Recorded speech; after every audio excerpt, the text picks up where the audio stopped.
Good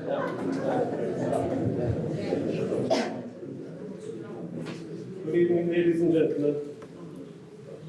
In welcoming you all here this evening, we in Dúchas Clonakilty Heritage are privileged to salute and pay tribute to two remarkable West Cork men, Seán Hales and Dick Barrett. Men like Tom Barry, Liam Deasy and other leaders from that period of our history have written about the close friendship and total confidence that existed between these two freedom fighters during the War of Independence. However, it is the sad nature of their deaths, which occurred only one day apart during the tragic Irish Civil War, which exercised the mind of historians and others as we approach the centenary of these terrible events. The aim of Dúchas Clonakilty Heritage is to ensure that this complex period of our history is remembered appropriately, respectfully and with sensitivity. In our well-merited tribute to Seán and Dick, we will be using various forms to tell the compelling story of their lives and deaths. Any questions should be retained for tomorrow's symposium, which is being held here in Ahmedabad by the Dick Barrett Commemoration Committee in collaboration with the History Department of the University College Cork. We are privileged tonight to have in our audience members of the Hales and Barrett families, and we hope that you will find our presentation a fitting tribute to these two West Cork heroes. So, ladies and gentlemen, please turn off your phones, sit back, relax, and enjoy our tribute to Seán Hales and Dick Barrett. Thank you.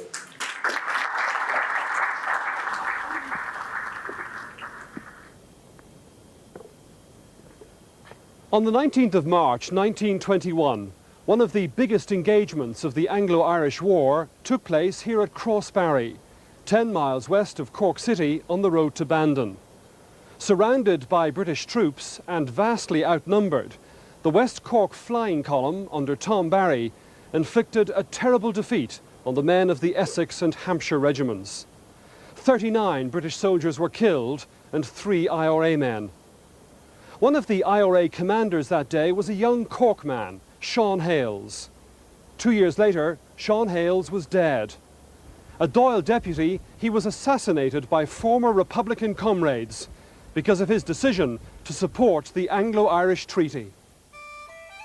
The next day, in response to Seán Hales's murder, his neighbour and former Republican colleague Richard Barrett was executed on the orders of the Provisional Government. Writing from Mountjoy Jail the morning before his death, Barrett condemned this reprisal execution, but told his family that he was ready to die for the sweet and glorious cause of Irish freedom.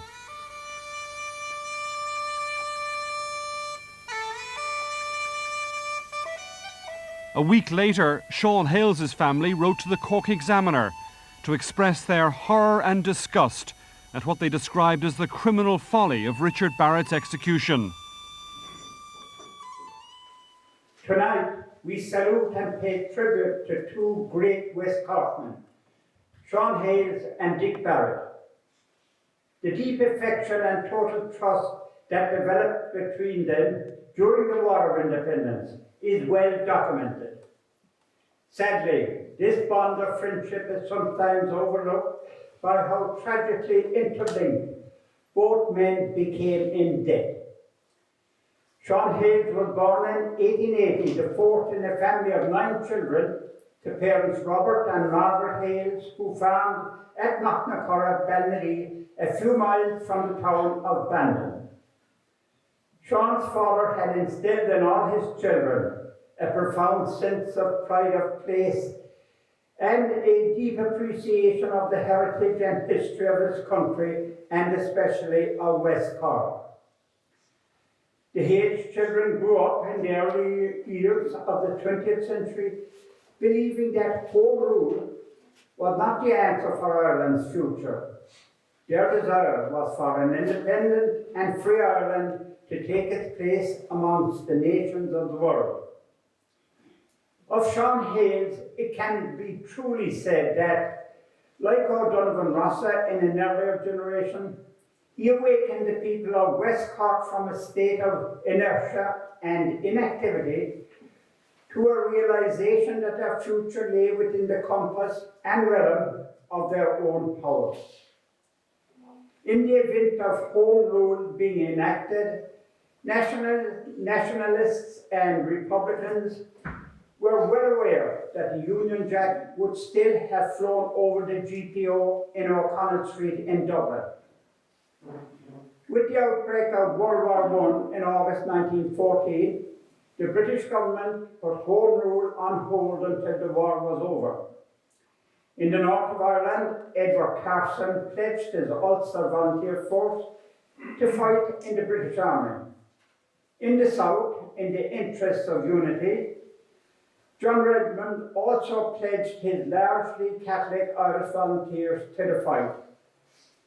At the beginning of the Great War, a minority of the national volunteers had refused to fight for Britain, and these, together with James Connolly's Citizen Army and the Irish Republican Brotherhood, made up the group that fought in the militarily unsuccessful 1916 Rising. In the Bandon district, Kilpatrick was the first company to be formed of the Irish Volunteers, closely followed by Balnadee Company, early in 1915. Its first public parade was to Bandon on the first Sunday of May, with 24 men taking part. The company's strength continued to grow steadily until at Easter, when it had grown to almost 100 men. At all times, up to Easter in 1916, Balnadee was the leading company in West Cork in strength, in arms, in discipline, and in organisation. At the same time that its officers were perfecting their own organisation, they took the lead in building up and developing other volunteer companies in neighbouring districts, and their example and leadership was responsible for the formation of many companies, stretching from Ballinhassig to Clonakilty and from Kilbrittain to Ballineen. Seán Hales was appointed captain of Balnadee Company of the Irish Volunteers, and although he did not participate in the Easter Rising, he was arrested in the aftermath. He was interned in Frongott prison camp until April 1917. Upon his release, he became involved with Count Plunkett's Liberty League clubs and later joined Sinn Féin. Seán declared that we will leave no stone unturned to bring the rest of the surrounding districts within the movement in order to fight against corruption and the venality of those who want to make Ireland a crown colony. Every autumn, Seán Hales took to the roads of West Cork with his steam thrashing machines. This exercise served two purposes.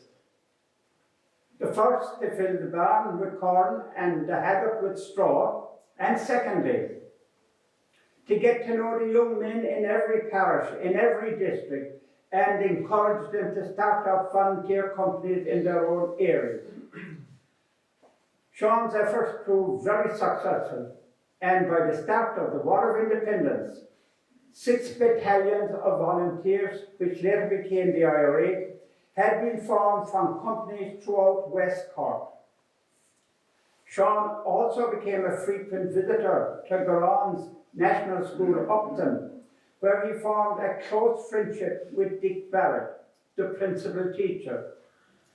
Both men shared a passion for Gaelic games and all things national.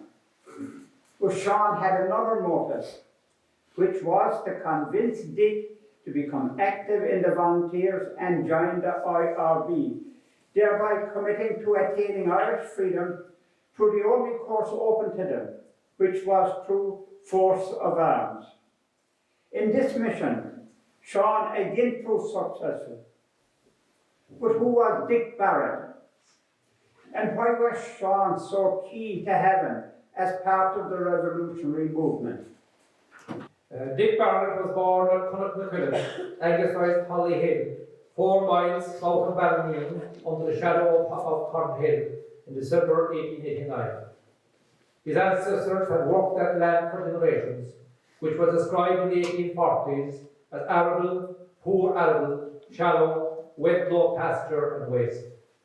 Dick was the youngest of 7 children, born to Richard Barrett and Ellen Hennigan who hailed from acres in the Mountjoy. The extended Hennigan family also upheld a proud tradition in the struggle for Irish freedom.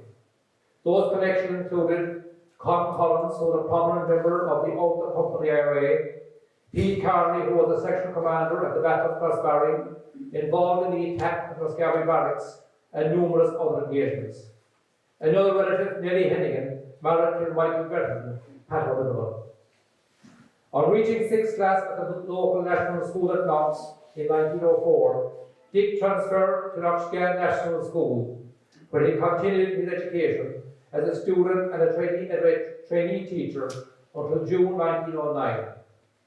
He subsequently secured a first-grade scholarship entitling him to a 2-year course in the LaSalle College, Waterford, in preparation for a career in the teaching profession. As a result of his splendid qualifying examination in midsummer 1913, he was placed in the first division by the Board of Education and was awarded a first-class diploma by the college authorities.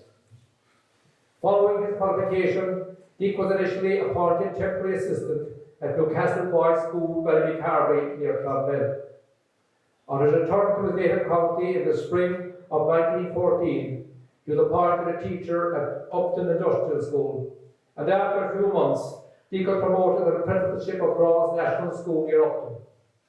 Some time later, he took up lodging with the O'Malley family at Belrose House. There were 5 girls and 3 boys in the O'Malley family, and Dick became romantically involved with Bridget.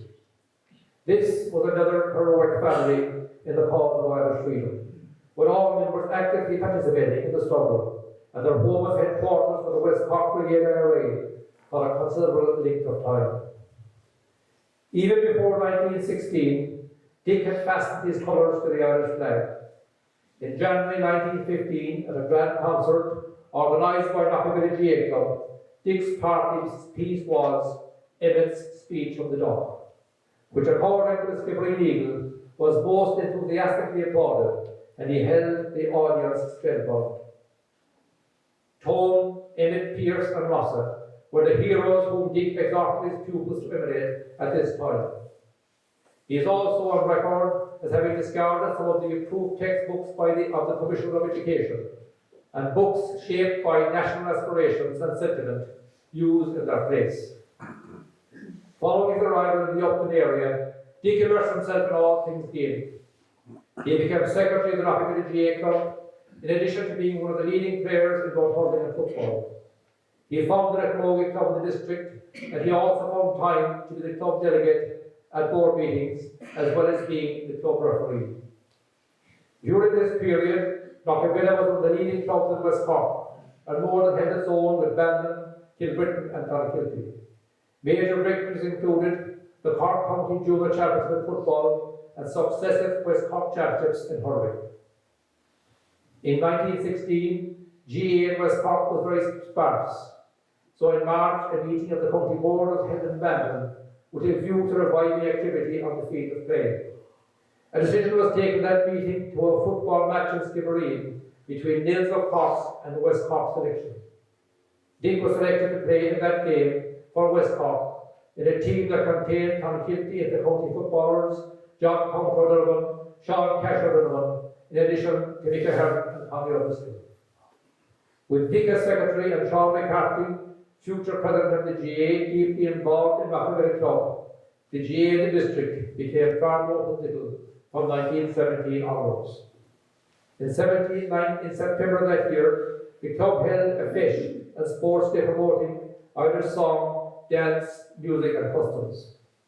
For his tireless efforts in promoting all things Gaelic, Dick received much notoriety and commendation. It is little wonder then that his path crossed with Seán Hales, as they both volunteered to take, as comrades in arms, the road less travelled by. Of the 9 Hales children, 6 became involved in the movement. Sean, Robert, William and Tom joined the Irish Volunteers, while their brother Donald, a teacher who lived in Italy, later became a Republican envoy in Genoa during the War of Independence. Their sister Madge, although every bit as Republican as her brothers, did not join Common Man. Madge was later to do much undercover work for the freedom of her country without the finger of suspicion ever pointing at her. Seán's first recorded clash with the authorities occurred as far back as May 1907, when his father Robert failed to pay the rent on Jail Day the previous September. 2 of his cows were held in Bandon Pound behind locked gates and guarded by 20 RIC men. When the sheriff arrived to proceed with the sale, about 20 Balladine armed with ash slants suddenly attacked, scattered the policemen, broke open the gates and rescued the cows. The plan was captained by Seán, which resulted in his arrest and a short holiday in one of His Majesty's prisons. The first of a number of barrack attacks that Seán was involved in occurred on the night of the 25th of February 1920, when a party of IRA under the command of Seán, who was the commanding officer of Bandon Battalion, attacked the barracks in Timillee. An attempt was made to set the building on fire by pushing a load of hay up to the barrack door. A number of men were in readiness with cans of petrol and paraffin and homemade bombs to throw into the building as soon as the door had burned down. However, the plan failed when the hay did not burn properly, and the complement of 6 policemen were able to direct heavy fire on the attackers. When flares were fired into the night sky by the policemen to signal for help from Clonakilty, the IRA withdrew. The Cork County elections were held on the 2nd of June in 1920, in which Seán and a number of other Republicans were elected to the Rural District Council of Bandon. Also in that month, Dáil Éireann authorised the setting up of the Republican courts, directly undermining the authority of the established courts throughout the country. These courts quickly gained the support of the people and proved to be very capable of administering justice fairly and impartially. Seán was involved in cases put before the Bandon Court, and it is said he was a natural lawyer and conducted the proceedings with great authority. This fact was recognised by people from all walks of life and from right across the political and religious divide. In early 1920, the British authorities recognised that the RIC would have to be strengthened if it was to defeat the efforts of the IRA. In response, 2 British forces were introduced. The first of these forces, called temporary constables, commonly known as Black and Tans, were followed by the temporary cadets of the Auxiliary Division of the RIC, better known as the Auxiliaries or Auxiliaries. West Cork had to deal with the arrival of a 3rd force, the Essex Regiment, under the command of Major A.E. Percival, which became synonymous with terror, torture and murder throughout the Cork Brigade area, the 3rd Cork Brigade area. Police cycling patrols were then replaced by military patrols that used motorised transport. Seán's next mission was to lead an ambush party on one of these patrols near Brinny on the Bandon to Crossbarry Road. The ambush participants, drawn from surrounding companies, had been in ambush position for 2 days at that quarry without the enemy putting in an appearance, so it was decided to move to a new site where a stone bridge crosses the Brinny River. Towards evening, a volley of rifle fire suddenly opened up on the western section on the north side of the road. It was discovered later that the military, acting on information they had received, dismounted from their vehicles and advanced through the fields and came upon the ambush party from the rear. The ambush party under Seán managed to cross the river and escape, but lost one of its members, Lieutenant Tim Fitzgerald from the Mount Pleasant Company, who was killed when the firing commenced. He was the first member of the 3rd Cork Brigade to be killed in the War of Independence. In October 1920, Seán was in command of about 60 men that he took to Newstown, having spent 2 days lying in wait for British forces on the Balmain-Dunmanway road. On arrival at Newstown, Seán dismissed the men, and the majority of them made their way to safe houses in the surrounding district. Seán and his vice officer commanding from Kilbrittain Company, Jim O'Mahony, went into the village. They had just arrived there when 2 military lorries full with soldiers of the Essex Regiment drove into the village. Seán and Jim managed to escape detection and got word to the men billeted in the neighbouring farmhouses. The column managed to regroup. Fierce fighting took place in the adjoining fields in total darkness. After about a half an hour of intensive firing, the Essex withdrew, bringing with them their casualties. Lieutenant Robertson, who was killed outright, and Lieutenant Richardson, who died later from his injury. The flying column reported no casualties. In early December, Seán ordered the destruction of Timmerlea Castle, and also the vacant RIC barracks in Timmerlea village, and the residence in Timmerlea village of Colonel Travers. All of these premises were to be commandeered by the military and used as housing quarters by the Essex Regiment. Seán's next action was at Crossbarry, and this battle proved to be the defining one in the War of Independence. The column was at full strength with a complement of 104 men and was divided into 7 sections, with Section A under the command of Seán. At about 6:30 a.m., rifle and revolver fire was heard coming from the direction of the brigade headquarters at Fords in Ballymurphy, about a mile away from Crossbarry. It was learned later that these were the first shots that killed Charlie as he tried to fight his way out. Between 7:30 and 8 a.m., 3 lorries of the military convoy came into the ambush area and rapid fire was opened on them. After about 10 minutes of intense firing, the British forces withdrew, with up to many of their number being killed and many more wounded. The column had lost 3 members, Con Daly, Jeremiah O'Leary and Peter Monaghan. Towards the summer of 1921, captured policemen and military were used as hostages by the IRA, and shooting those hostages as a reprisal for the execution of captured volunteers gained momentum as the conflict progressed. In the early hours of the morning of the 21st of June 1921, Seán led a party of IRA into the grounds of Castle Bernard.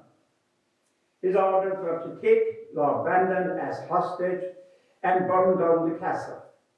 As Seán set about burning down the imposing residence, he is reputed to have said to Lord Bandon, "You burn down my castle, now I burn down yours." The kidnapping of Lord Bandon had the desired effect. No more executions of IRA members took place. A little over 2 years later, the truce came into force at noon on the 11th of July 1921. The following day, Lord Bandon was released from captivity and returned to his estate with its grandiose castle, now a smoking room. As a keen student of history, the rebellion and executions of 1916 made a profound impression on him. And from 1917 onwards, he was intimately connected with and took a prominent part in the organisation and operations of the IRA. He was also among the first in the Upton area to be enrolled in the Irish Republican Brotherhood, having been sworn in by his friend and comrade, Seán Hales. Dick is on record as having attended the Sinn Féin Ardèche in October 1917, held in the Mansion House in Dublin. His membership of the IRB was hugely significant as events unfolded in later years. This was a noteworthy organisation dedicated to the establishment of an independent democratic republic. And there were 2 basic principles. 1, that Ireland had a natural right to independence, and 2, that right could be won only by armed revolution. The Irish Volunteers, founded in 1913, was a totally different type of organisation. It was an amalgamation of various groups like the Gaelic League, the GAA, the Angel Order of Guardians, and the IRB. While it was an armed force, there was a critical difference between it and the IRB in that the volunteer movement was not oath-bound nor was it secret. The primary aims were distinctly different. One, to secure and maintain the right and liberties common to the whole people of Ireland. Two, to train, discipline and equip for this purpose an Irish volunteer force. And three, to unite the sons of Ireland, Irishmen of every creed and of every party and class. The 3rd Cork Brigade was set up in January 1919 with O'Malley's and Belrose used as headquarters and the venue for several brigade meetings. At this time, Dick was a member of the Crossbone Company of Volunteers and adjutant of the Bandit Battalion. Like Seán, Dick was involved in police work and the administration of justice after the setting up the Sinn Féin courts in June of 1920. There was the case of 3 elderly brothers from Inishannon who had lived a Spartan existence and had their life savings of 110 gold sovereigns stored in a box under the bed. While they attended the fair in Inishannon, a local youth got into their house and relieved the frugal brothers of their hard-earned nest egg. Dick, Liam Deasy, and Darragh O'Malley investigated the crime, and having identified the thief, they brought him to the graveyard in the dead of night, where he had hidden the loot. With a little persuasion, he recovered the box of sovereigns, which was later given to the parish priest for transfer to the relieved brothers. But not all trials in the Sinn Féin courts had such a happy outcome for the participants. Dick was involved in the arrest, trial and sentence to death of a suspected spy named Crowley in the Crossbone area in July of 1920. Crowley, who was an ex-serviceman, was subsequently executed by the Crossbone Company for informing on volunteers who had ambushed the RIC at Upton. In July 1920, the Essex Regiment scored a significant victory over the IRA with the capture of the brigade's officer commanding, Tom Hales, and the brigade quartermaster, Pat Hart. Both men were taken to abandoned military barracks where they were brutally beaten and tortured so severely that Pat Hart never recovered from his ordeal and died a few years later. A meeting of the brigade was hastily convened at O'Malley's on Belrose. Present were Seán Hales, Dick Barrett, Lord Begley, and Liam Deasy. To fill the vacancies, Charlie Hurley was selected to succeed Tom Hales as officer commanding, and Dick was the choice to fill the post of brigade quartermaster made by Pat Hart's arrest. At this meeting, it was also decided that Liam Deasy and Dick would represent the brigade at the upcoming meeting at General Headquarters in Dublin. This was the first of many such engagements that Dick had with the General Headquarters staff over the coming months and years. It was Dick and Charlie who represented the 3rd Cork Brigade at the first meeting of the Munster Brigades in Glanworth in 1920. Dearborn has spoken of Seán Hales' involvement in the Brittany ambush. The late Charlie Madden Timothy related a poignant story as told to him by his late father Miney, who was at that time a living farm labourer with O'Malley's in Belrose House. At about 3:30 a.m. in the morning after the ambush, they were awakened by knocking on the door and shouting of soldiers in the yard. The house was searched from top to bottom and all the occupants questioned, but nobody was arrested, as Dick's cover had not been blown at that time. But no soldier had left the house. Then Dick was into the room where Miney slept. "Get up quick," he ordered, "and go straight towards Sullivan the Rahim, and warn Hales to be on the alert." As he feared that O'Sullivan's might be next to be raided, Miney hopped out the back window, even though the soldiers were still in the laneway, and went through the fields to O'Sullivan's to alert Hales. As Charlie said, in the midst of all the danger, Dick's primary concern was for his comrade Seán Hales. In the summer and autumn of 1920, a number of very important decisions were taken by the officers of the brigade. One was the necessity of forming a flying column, but there was a requirement for someone to train and lead this force, and so Tom Barry was identified. Charlie Hurley and Terry Sullivan interviewed him in Cork and were so impressed that they brought him to a brigade meeting in September.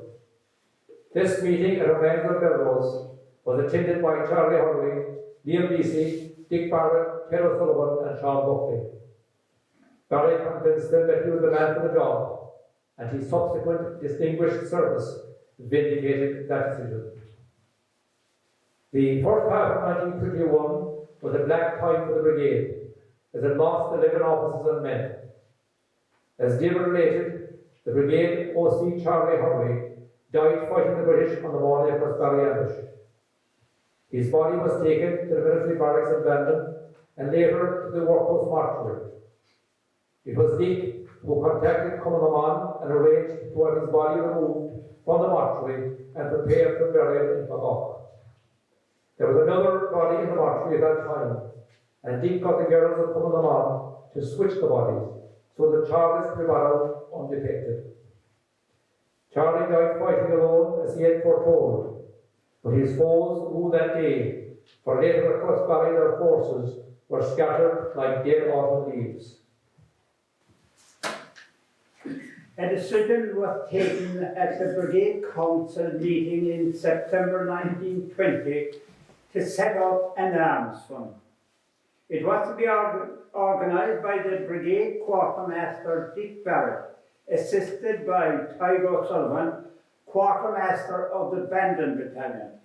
A levy to be decided by the commanding officer in each locality was placed on all the farmers and professional people and business people in the brigade area.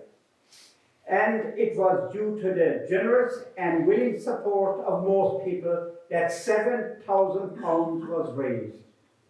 At a further brigade meeting held at Kelly's of Glown on the 21st of November, almost 2,000 was handed over to Dick Barrett for the fund.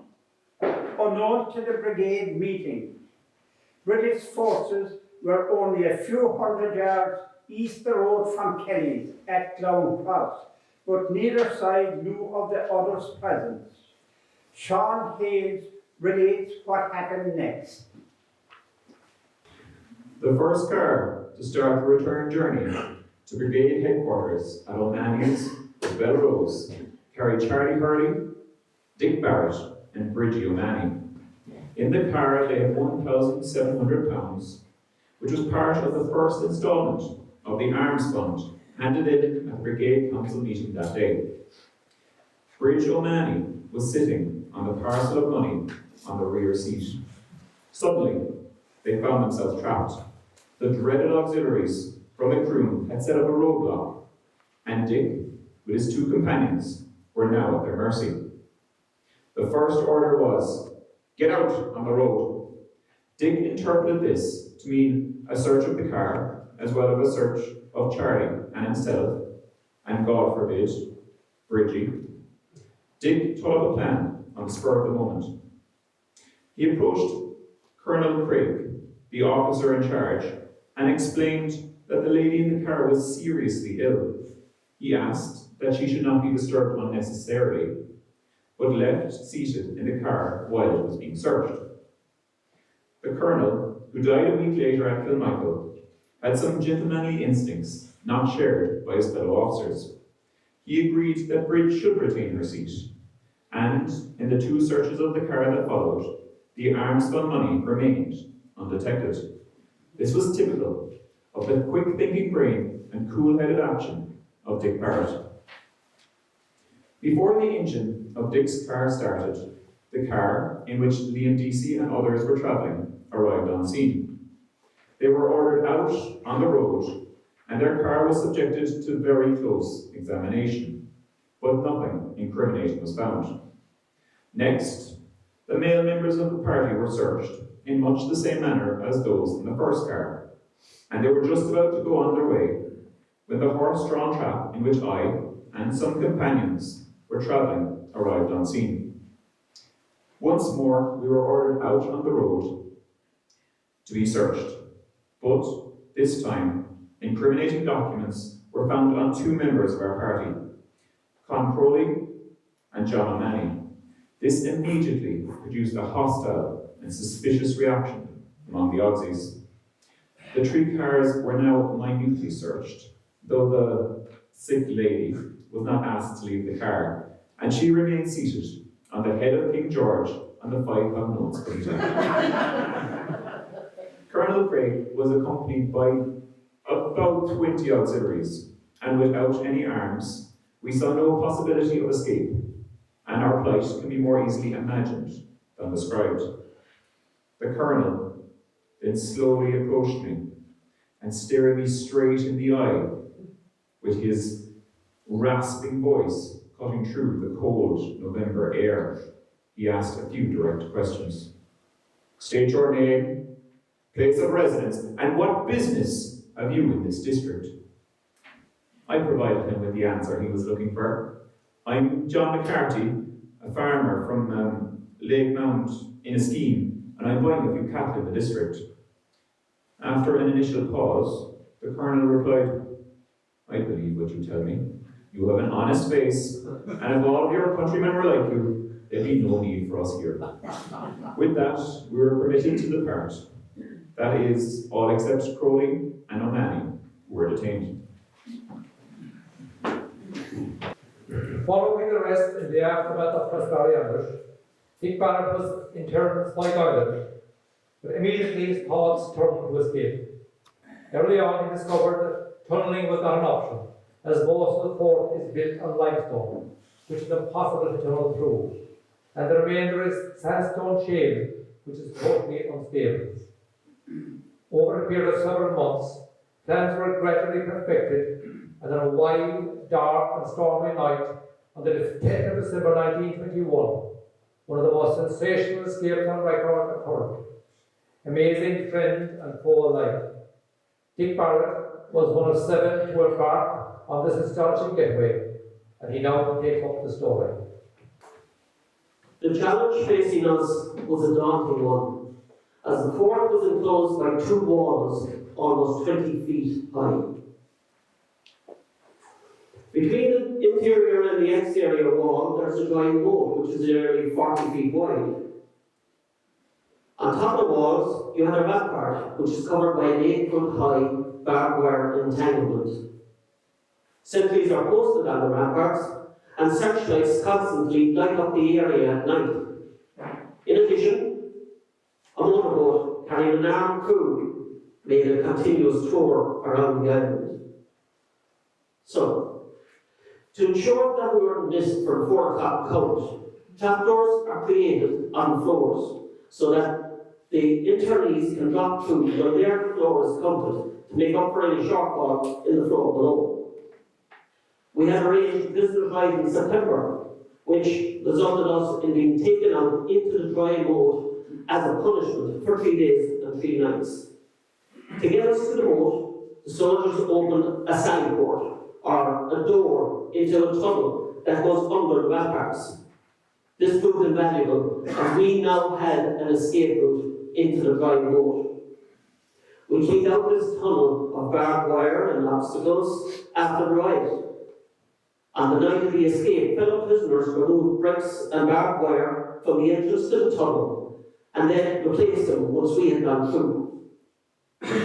We carried a cat ladder made from a light plank, chair rungs, and electric flex. And this helped us get over the outer wall. To cross to the outside wall, we timed the sentry beat, and as he turned, we made a dash for it in pairs. The first pair carried the ladder, dashed across the moat, placed the ladder up against the wall, and were over on the outside. Now we were still a long way from safety. The sweeping searchlights in the armed launch were intimidating obstacles. Very slowly, we crept our way to a boat that was beached on the island, but to our acute disappointment, it proved too heavy to be lifted onto the water's edge. We then made our way to a disused boatyard, only to interrupt a courting couple in a sensitive moment in the liaison. "Oh, excuse us," exclaimed the startled and embarrassed lady. "We'll be gone in a flash." "No, No, I said, you seem to need shelter far more than us right now, and we were gone in the flesh. Working our way slowly around the main pier, we found a few boats, but they were locked and chained. But further out, we could dimly see the outline of a boat at anchor. Jack Eady swam out to it, and with a pocket knife, began to cut the rope. But due to the extreme cold, the knife slipped from his grasp, and he had to cut the rest of the strands with his teeth. We found a pair of oars under the pier, and first sticks were used as rowlocks. All 7 of us piled in and pulled away from the island as quickly and as quietly as possible. 6 hours after our journey began, we came safely ashore at Belmont Army Hut on the east side of Cove. Seán Hales had taken part in many of the public and private debates on the treaty that took place in Leinster House before it was passed. At times, these debates became very heated and acrimonious, but at all times, Seán never lost his temper and put forward his reasons for supporting the treaty in a clear and structured manner. The following speech, where he addressed it all, gives an insight into his prophetic thinking and his feelings about the crisis that his beloved country was falling into. There has been so much speaking over this extraordinary question that the only thing I have to say on it is from a military point of view. If I had thought that this treaty, which is being signed, was to bar our right to freedom, if it was to be the finality, I wouldn't touch it. But I took it that it was to be a jumping off point to attain our alternative ends.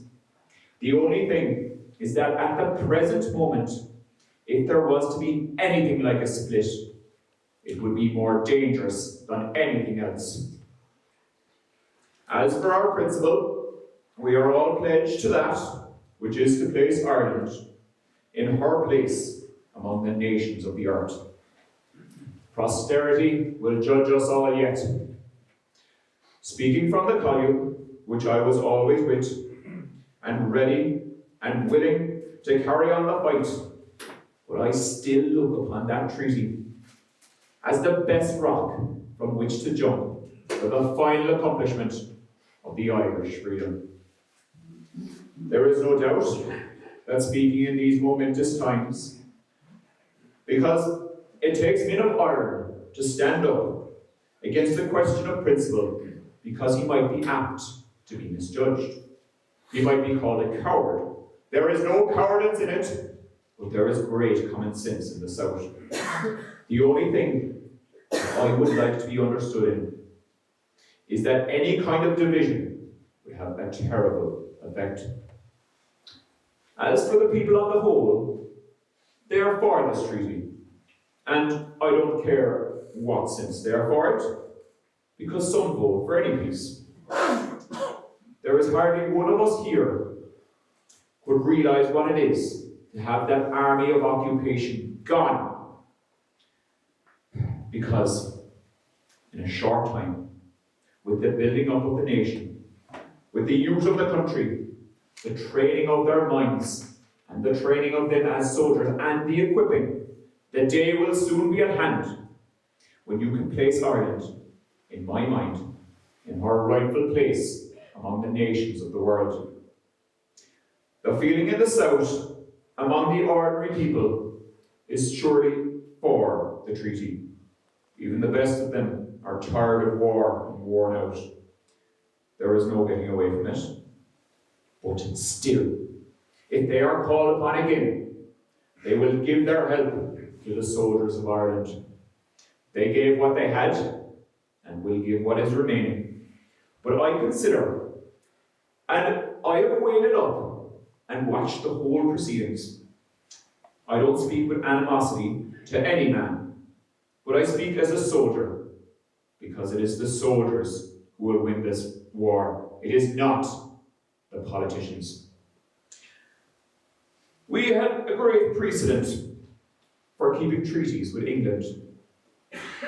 When Sarsfield, under duress, signed the Treaty of Limerick with the English king, and he honourably kept his word, and England dishonourably broke it. Well, the day is coming when we will pay that back. Ireland's destiny is to be a republic. And the man who gets the closest and soonest to that, in the best way, he is the man. I have travelled down this stormy road since 1916, and it is conviction that leads me to vote for this treaty. I know that my fellow soldiers and friends on the opposite side are equally convinced. But I can find no other way out at the present moment. Someone might say I had not the courage of my convictions. I stand here today publicly and say that I am going to vote for the treaty. In the aftermath of the treaty, Dick took the anti-treaty side, remaining faithful to the oath he took to the Irish Republic in 1917. He was actively engaged in the Army Conventions of March and April 1922. Following the ratification of Liam Lynch as Chief of Staff of the anti-treaty IRA on the 9th of April, a 16-man executive was elected. This executive, which included Dick, set up headquarters at Barrett's Hotel and for a while at the Gaelic Hall in Panel Square, but this proved too small. On Good Friday, the 14th of April, members of the anti-treaty IRA took over the forecourts. The forecourts was a significant structure, so this was a very powerful and symbolic act. Members of the executive were quick to point out that they were not trying to initiate conflict, rather it was a case of needing more space. The Northern operation continued apace throughout this period, with the support and leadership of Michael Collins. Both sides of the treaty cooperated on this, as the guns given to the provisional government by the British could not be used in case of embarrassment. It was agreed that weapons for the Northern offensive would be supplied by the Cork brigades, and that these would be replaced in equal number by British supplied weapons. Dick was centrally involved in the operation of getting guns to the North. In April 1922, a sizable shipment of arms and ammunition was brought into Hedvig Head near Dungarvan from Germany. Dick was in charge of unloading 6 tons of arms from the boats and getting them onto 2 lorries for final transportation to the north of Ireland. As this was agreed between Michael Collins and Liam Lynch, both sides completely trusted each other's bona fides. Because as Pax Whelan pointed out, if they had any suspicion that civil war was coming, the anti-treaty IRA would have kept the arms to themselves. Following Dick's appointment as quartermaster of the public executive, he positioned himself in the forecourts. From this centre of operation, he was involved in the coordination of munitions, travel and accommodation. West Corkmen who travelled north to help reorganise northern divisions recorded how Dick coordinated much of the logistics from his base in the forecourts. Following a divisive convention on the 18th of June, during which Tom Barry proposed resuming war with England, Dick did not return to the forecourts, but instead remained with Liam Lynch as part of his permanent staff. The anti-treaty side were now badly split, a division that lasted for 9 days. Liam Lynch, who was pivotal in healing the rift, recorded that when he related the news of unity to Dick, his immediate response was, "In view of this rapprochement, I am returning immediately to the forecourts." Within hours of Dick returning to the forecourts, the Free State Army began to take up positions on the other side of the river, with field guns they had borrowed from the British. Shortly after 4 a.m. on the 28th of June, fire was opened with a pair of these guns, and the Civil War had begun. Just after 4 p.m. on Friday the 30th of June, the garrison surrendered, and about 180 prisoners, including Dick, were marched out bound for Mountjoy Jail.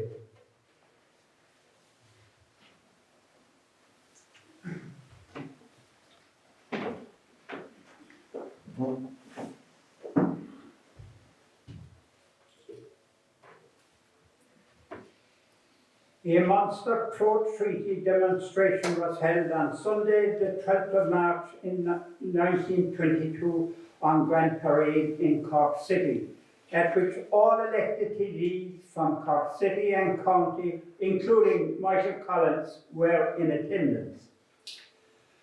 When Seán Hales rose to address the huge gathering, a number of revolver shots were fired into the air from the crowd. Unperturbed, Seán went on to say, "The British Army did not frighten me. I stand for the Republic and will continue to stand for the Republic. But I stand along the only road along which the Republic can be gained. No power on earth will frighten me. We strove and fought for Irish freedom in 1916, and I had one aim, an objective in this life, and that was for the freedom of our people. We did not strike to break one tyranny and plant another. If any man has an argument or says that I am a traitor, let him face me. I am one of those who was in the fight from the very start to the finish. I am one of those who know how Ireland stands at the present moment, and I was not one of those who asked for the truce. No one had greater or deeper regard for the courage of some of the men in the IRA who are now opposed to me. I know well, they are good men, but there now has to be a choice of two roads. But they should not destroy our nation. The man who fires the first shot in an internecine war in Ireland will be guilty of the greatest crime against the country. The issue is not one of free state or republic, or if it were, I know where I would stand. I fought as a soldier who loved my country, and I would do so again if necessary. If I thought for a moment that the treaty was the final word in Ireland's destiny as a nation, I would take up my rifle again and face the full force and power of England. after the truce, Seán set about rebuilding his family home and farm buildings that had been razed to the ground by the Essex Regiment some months previously. As an elected TD, a member of Bandon Rural District Council, in addition to Cork County Council, and as a judge of the Republican Court presiding over the Bandon District, Seán had an extremely demanding schedule. Seán was in charge of national troops in regaining control of West Cork towns and villages throughout the summer of 1922. He was recognised as a wonderful organiser as well as being a humane officer. In one such instance, as the pro-treaty troops approached Bandon, they came under fire. The National Army had in their possession an 18-pounder gun with 4 gunners that could easily have been deployed to good effect. Seán ordered that a gun be brought into action but loaded with a blank shell, as he did not wish to kill fellow Irishmen. So, as the blank shell was used, it did just as much good as if it had been a live shell, because the others retreated. On the day of Michael Collins' death, Seán met Collins privately in Bandon when he alerted Collins to the fact that many of the roads were impassable. Seán and his men later watched as the convoy left Bandon. This was the last time that these two men would see each other alive. In the aftermath of Collins's death, increased bitterness characterised the conduct of the war. The Army Special Powers Resolution, also described as the Emergency Powers Act, came into effect on the 15th of October 1922. The decision had been taken to shoot, after a period allowing for surrender, any Republican that was taken in arms. In response, the Republicans issued a warning that anyone who voted for the bill was seen as a legitimate target for assassination. As Seán was not present in the Dáil the day the vote was taken, he was not seen as a target. Liz Gillis, in her acclaimed book, The Hales Brothers and the Irish Revolution, contends that the reason Seán was in Dublin on the 7th of December was to meet with Lascombe Corla, Padraig O'Malley. Seán was eager that Dáil would hold an official inquiry into the killing of Michael Collins, and hoped that O'Malley would help him table a motion to that effect that evening in the Dáil. Having finished their lunch at the Ormond Hotel, they hailed a taxi to bring them to Leinster House. Almost as soon as Seán got into the cab, a number of shots rang out and he took the full force of the attack, which sadly led to his death. O'Malley, who was also hit, survived the attack. There is ample proof that Seán's killing was carried out by anti-treaty IRA and that his death may have been accidental. This begs the question: was Padraig O'Malley the real target of the assassination, as he had voted in favour of the Special Powers Resolution?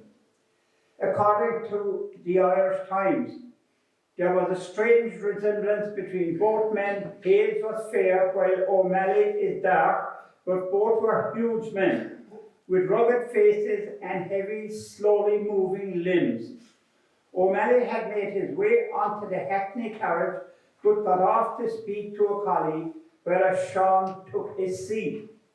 Thus, when the firing started, Seán bore the full onslaught of the attack. The matter of mistaken identity was confirmed by the Adjutant General of the Anti-Treaty Forces when he recounted that Seán was shot dead unintentionally when he was mistaken for Padraig O'Malley, who was the real target of the attack. And so this tragic and savage conflict had claimed the life's blood of another of West Cork's most spirited and noted soldiers, Brigadier General Seán Hales of Ballinadee.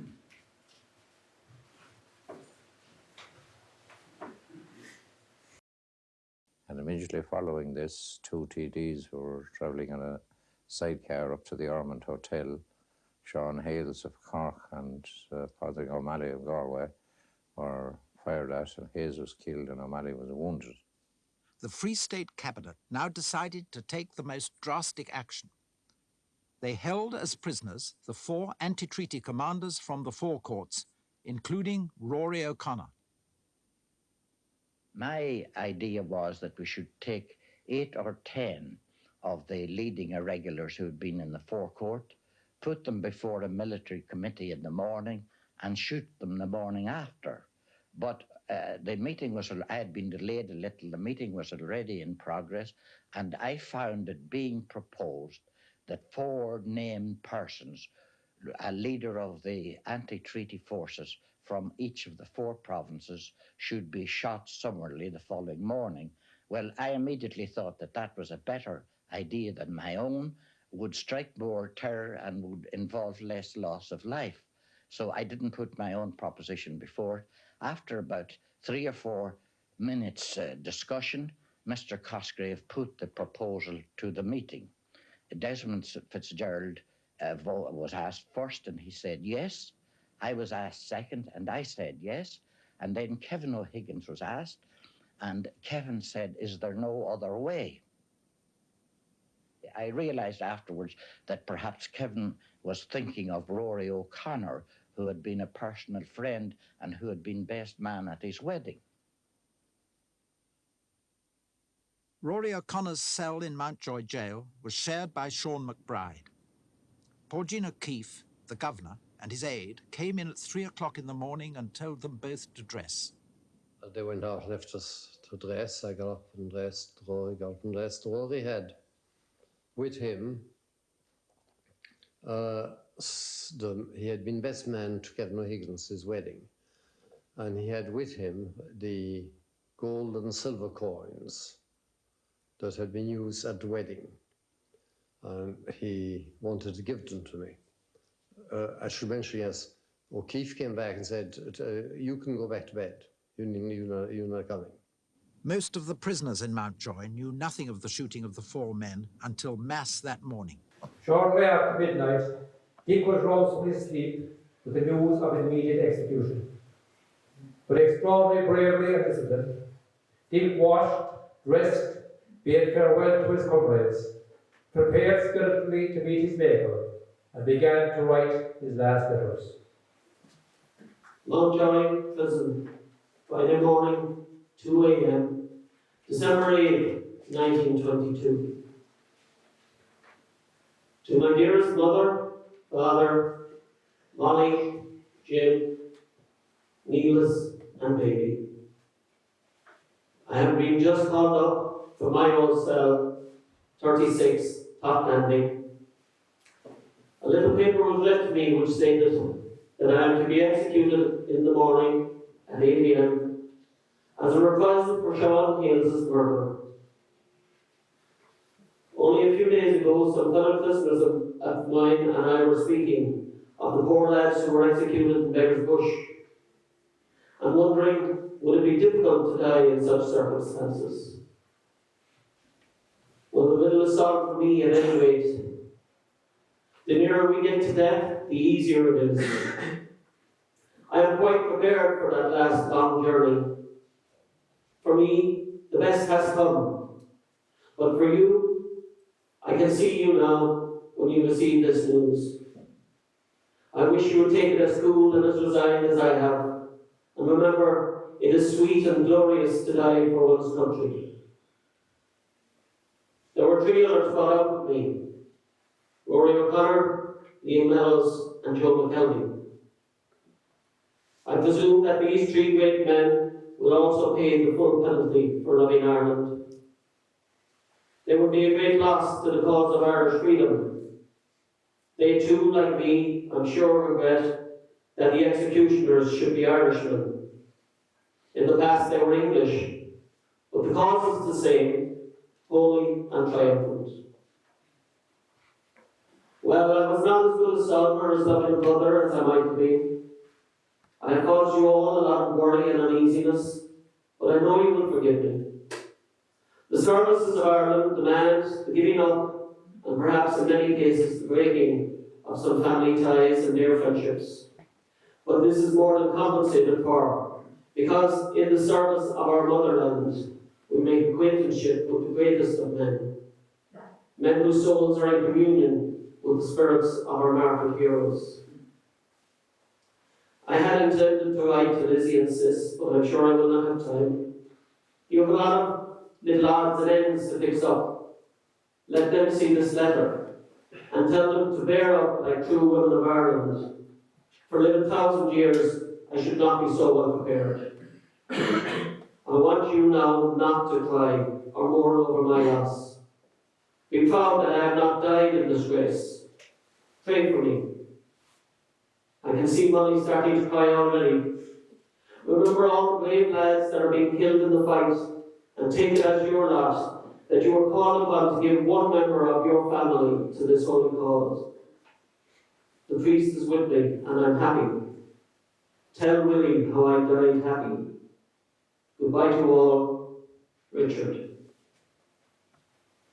To my fellow prisoners, well, it's just 7 o'clock, and I am to be executed at 8 o'clock. Perhaps more of you will be called out to go the same proud way. Well, boys, it's very easy. Death is only terrible at a distance. The nearer we get to it, the better. It's all over for me. I can't easily escape now. I hope you will all live true to the faith of our national fathers, and when called on to do a great thing for Ireland, you will face it manfully. Do not bear ill will or dream of reprisals. The cause is too holy for ignoble deeds.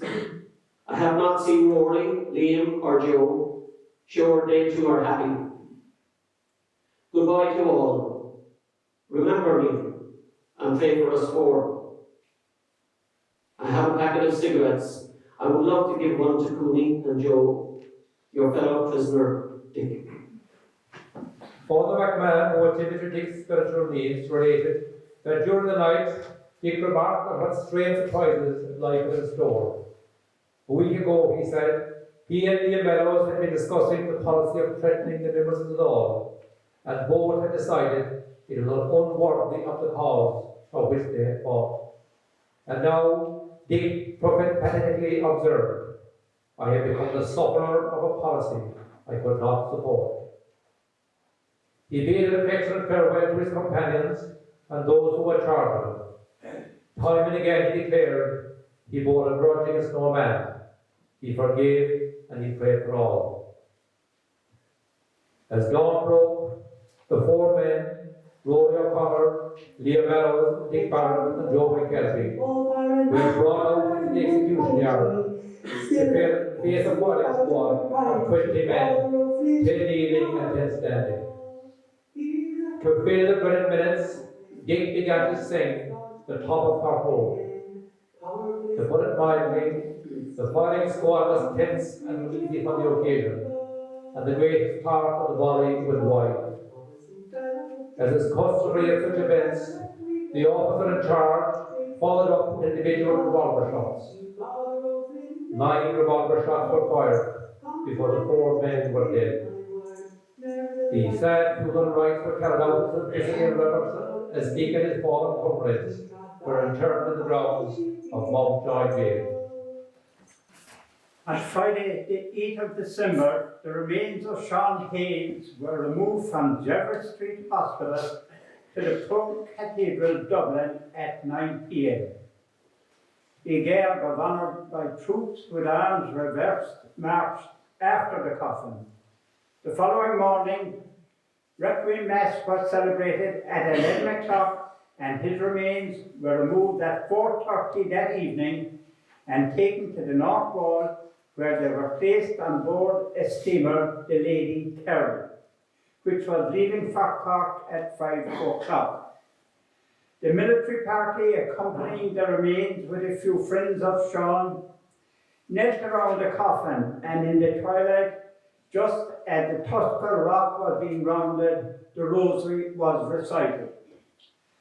The lady carried Barrett at Penrose Quay at about 9:30 on Sunday morning, and was received by a firing party of national troops who stood to attention as she docked.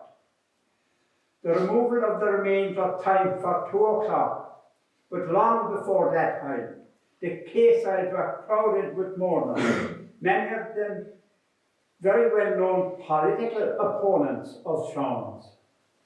On arrival at the cathedral, the remains were received by Very Reverend Canon O'Sullivan, administrator.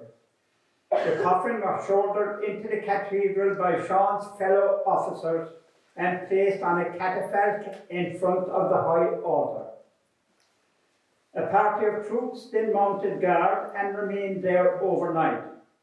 During the day, the church was visited by large crowds who paid tribute to the memory of the slain soldier and politician.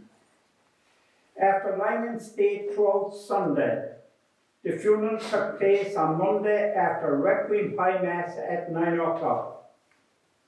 All business in the city was suspended. Shops and stores closed and shuttered until noon. The funeral cortege began by winding its way from the cathedral through dense masses of people that lined the thoroughfare to Victoria Cross. Here, the military were drawn into lines, officers forming a guard of honour. When the transfer of the remains had been made to a motor ambulance, the troops presented arms and the last post was sounded. The funeral cocktail started out for the Hales family burial plot at Inishannon. Now the slain hero was coming home. Let him sleep in the breast of his dear land, wrapped in swart from his own native days. For the famous valour shall garland with glory the tomb of Seán Hales. In October 1924, a decision was taken to hand over the bodies of executed prisoners to their families. Impressive scenes attended the removal of the remains of Dick and his colleagues. The coffin of polished oak was draped with tricolour, and laurel wreaths from the Prisoners' Defence League laid upon it. The following day, the train reached Ballyne railway station.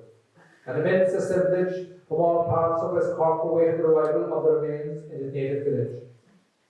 Following Mass on the following day, the sad procession moved forward towards Ballyne in torrential downpour, which continued unremittingly until Ahayol was reached.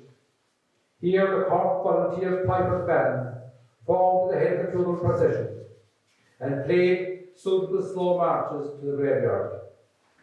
Following the prayers and soundings of the last post, Seán Hales delivered an oration, during which he said, "We have got back his riddled body.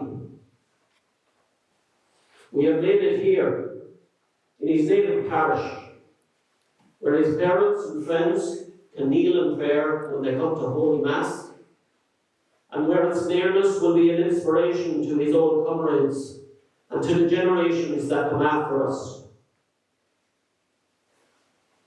In Dublin, on last Wednesday night, Dick's coffin was borne through an avenue of densely massed people. On the long journey down, the people gathered at the wayside station to pay tribute to his remains. In the chief town of his native county, tens of thousands came out to meet him. Today, you have come here from near and far to honour him. And if we ask ourselves, why did those thousands come to the streets of Dublin? Why did the numerous citizens of Cork come to meet him with such respect? Why did the people assemble at the wayside stations? And why, on this very inclement day, did you come here from near and distant parts to honour him? It could not have been for his fine personal qualities, for these were known only to his friends and intimates. We who knew Dick knew the greatness of his character. We knew his lovableness and kindness of heart, which endeared him to the children he taught. We knew the untiring energy for the cause he loved. We knew his courage displayed in many a struggle with the enemy. We knew the daring and resource with which he secured his marvellous escape from Spike Island.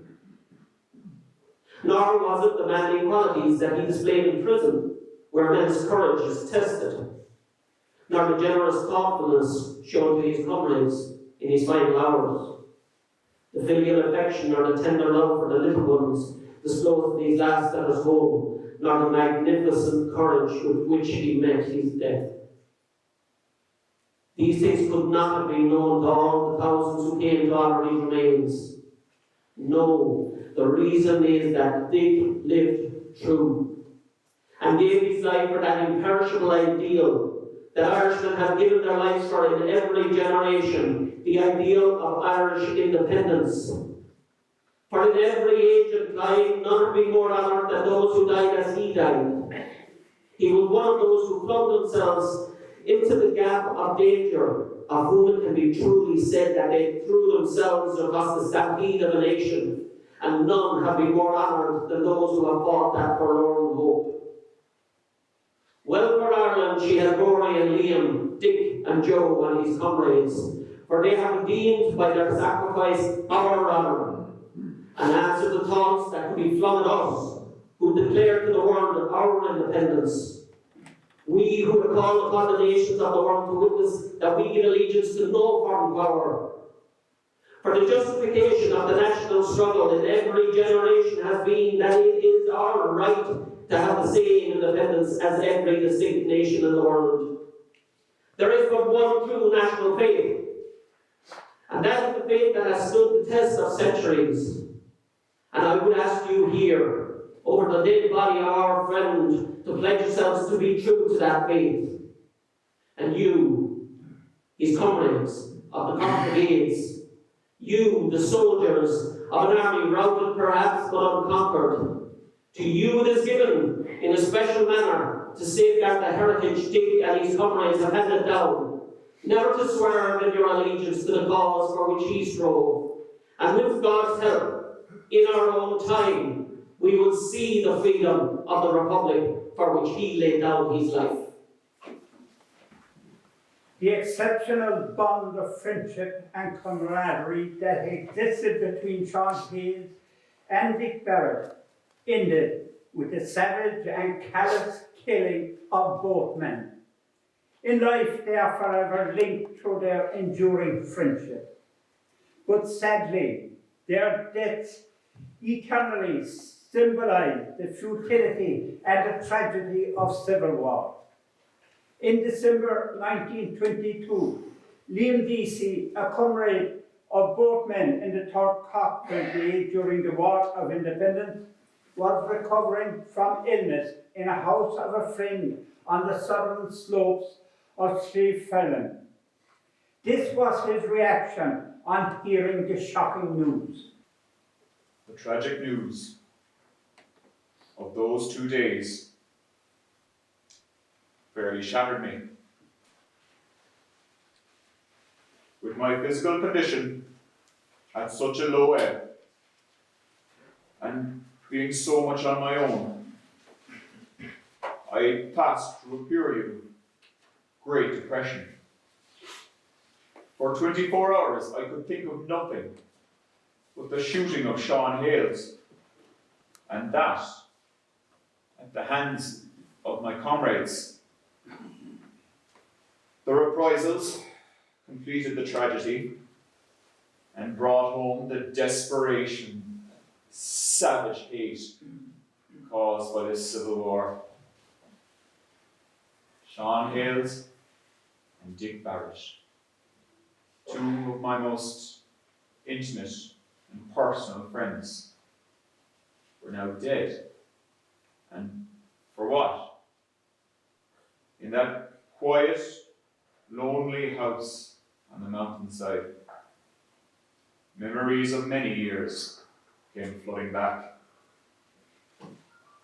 Seán, who was 12 years my senior, was a close and dear friend. In the beginning of the century, he had started a hurling club and was one of the pioneers of the volunteer movement. Dick Barrett, who I'd known since I first played against him in 1917 in a football match. He was then a school teacher and involved in all things national.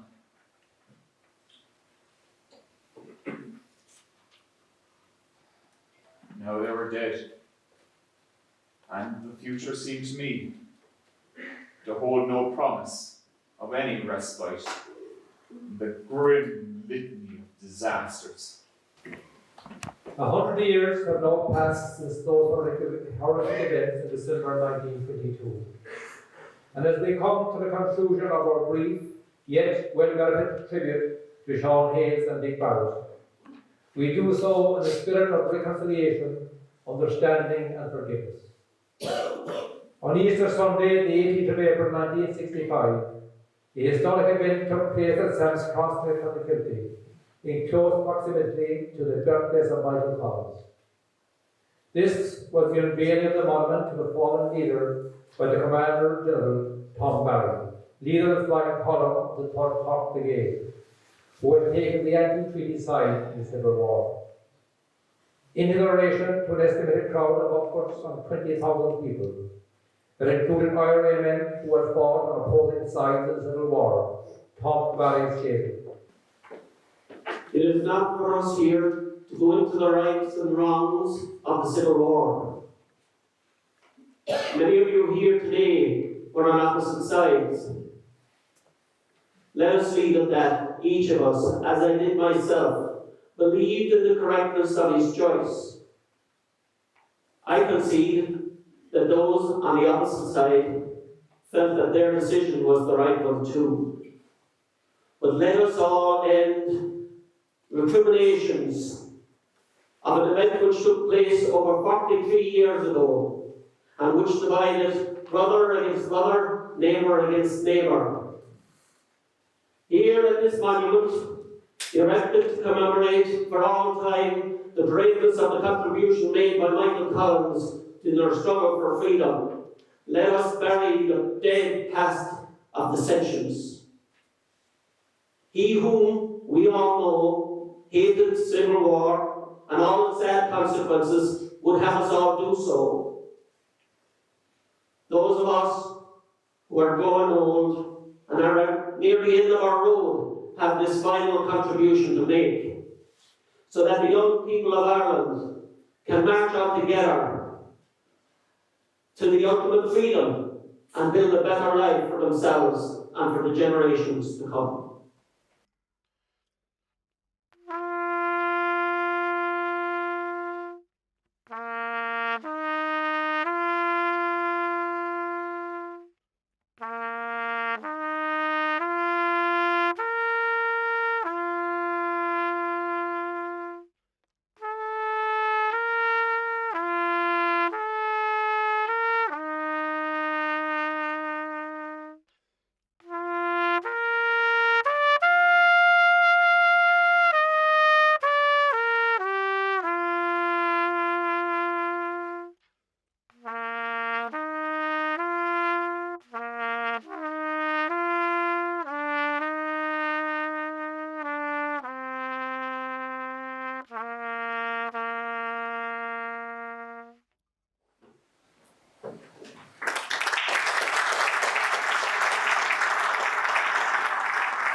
Michael, John and Michael for giving us such a moving and fitting tribute to Dick and Sean.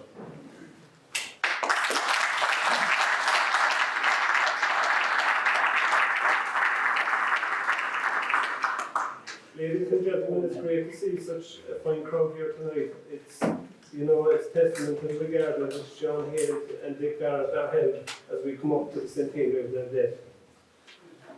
At the start of this year, when we were planning this event, Michael O'Mahony spoke with Gabriel Doherty of UCC and discussed what we were proposing to do on the night.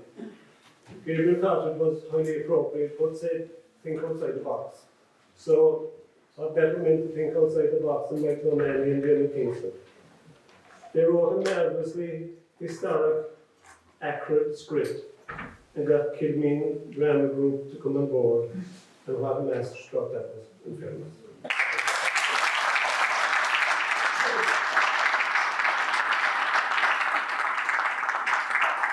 I think John O'Leary and Mike Russell played their roles so well, and they were great on the night, and we were fortunate to have such talent in our locality.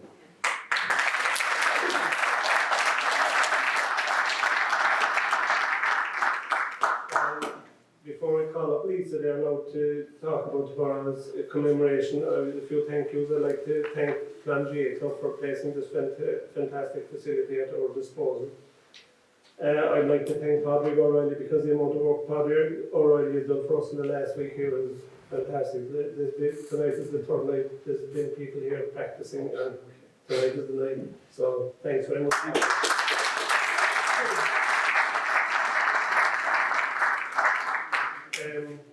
filming group, drama group, the man over here that's flicking the switches, Donny Welch, thanks very much.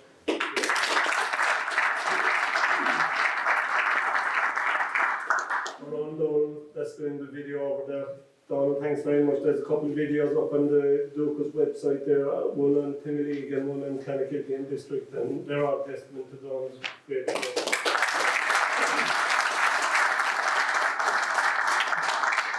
And the two men behind me here, Dennis is like Dermot and Michael.